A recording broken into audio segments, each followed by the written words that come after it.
Iran ने भरी हुंकार, दुनिया में मचेगी हाहाकार। अमेरिका सुन रहा ललकार, ईरान लेगी रईसी का बदला। क्या छिड़ने वाला है तीसरा विश्व युद्ध? अमेरिका ने दिया CIA को खास टास्क, मोसाद बिगाड़ेगा सबका मिजाज। रूस चीन कर रहे मीटिंग, किम जोंग उन खुद बैठकर बनवा रहे मिसाइल। इस बार जापान या ब्रिटेन नहीं, इंडिया की भूमिका होने वाली है अहम।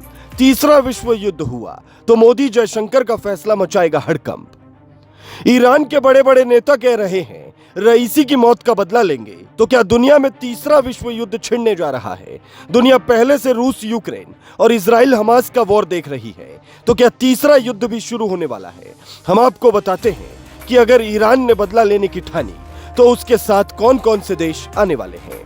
पहला, रूस। यह ऐसा देश है जो हर स्थिति में ईरान के पक्ष में खड़ा रहा है। अभी हाल ही में रूस ने ईरान को सुखोई 35 लड़ाकू विमान भेजी थी, जबकि ईरान यूक्रेन के साथ रूस की लड़ाई में अप्रत्यक्ष रूप से शामिल है। इस बात को भी कोई नकार नहीं सकता है। दूसरा, चीन। अभी हाल ही में चीन और ईरान जिस तरह एक दूसरे पर भरोसा करने लगे हैं, उससे लगता है कि चीन ईरान के पक्ष में खड़ा रहेगा। वहीं 2021 में दोनों देशों के बीच 25 वर्षों के लिए एक व्यापक राजनीतिक और आर्थिक सहयोग योजना पर समझौता हुआ था, जिससे दोनों में नजदीकियां और बढ़ गई है। तीसरा, नॉर्थ कोरिया। वहीं उत्तर कोरिया के साथ भी ईरान की नजदीकियां हाल के दिनों में बढ़ी हैं और विशेषज्ञ मानते हैं अगर युद्ध हुआ तो नॉर्थ कोरिया भी ईरान के पक्ष में होगा। चौथा, सीरिया। सीरिया वैसे इजराइल और अमेरिका के साथ पहले से ही युद्ध में है, वहीं अगर युद्ध और भड़का तो खुलकर वो ईरान के साथ खड़ा रहेगा। इसके अलावा लेबनान, इराक, यमन, अजरबैजान और कई दक्षिण अफ्रीकी देश ईरान के पक्ष में होंगे। अब जरा आपको दूसरा पक्ष दिखाते हैं और बताते हैं कि इन सारे देशों को धूल चटाने के लिए कौन से देश मिलकर एक साथ आएंगे। दुनिया ये मानकर चलती है कि तीसरे विश्व युद्ध की स्थिति ना आए, और हम भी ये नहीं कहना चाहते कि ऐसी कोई स्थिति आए, क्योंकि युद्ध में नुकसान सिर्फ सेना का या आर्थिक तौर पर नहीं होता, बल्कि मानवता को भी ताक पर रखा जाता है, जिसकी अनुमति कोई भी देश, काल या परिस्थिति नहीं देती। फिर भी हम आपको दूसरा पक्ष दिखाते हैं। अगर ईरान ने ये माना कि अमेरिका ने उसके राष्ट्रपति रईसी के साथ खेल करवाया, तो फिर अमेरिका के साथ कौन कौन से देश खड़े होंगे? अमेरिका के साथ होंगे ब्रिटेन, इजराइल, फ्रांस, सऊदी अरब, UAE, बहरीन, ऑस्ट्रेलिया और कनाडा समेत सभी नाटो देश। ज्यादातर वो मुल्क जिन्हें ईरान की पॉलिसी पसंद नहीं है, वो उसके खिलाफ होंगे। अब आप सोचेंगे कि हिंदुस्तान क्या करेगा, तो हिंदुस्तान हर बार की तरह न्यूट्रल रहेगा। पहले विश्व युद्ध की तरह यहाँ अंग्रेजों का शासन तो है नहीं कि यहाँ की सेना चली जाएगी। अब हम लोकतांत्रिक मुल्क हैं और अपने फैसले अपने हिसाब से करते हैं। हमारे लिए ईरान जितना जरूरी है उतना ही अमेरिका भी, और हम वसुदैव कुटुंबकम की नीति पर चलने वाले लोग हैं। पर इतना जरूर होगा कि मोदी जयशंकर की जोड़ी कुछ ऐसा फैसला लेगी जिससे दुनिया को शांति मिलेगी, युद्ध को भड़काने से रोका जा सकता है। यही काम रूस यूक्रेन के वक्त मोदी ने किया। लंबे वक्त से अपने दोस्त पुतिन को समझा रहे हैं, सार्वजनिक मंच पर यह कह रहे हैं कि यार ऐसा मत करो, ये कोई रास्ता नहीं है, शांति के रास्ते पर चलो।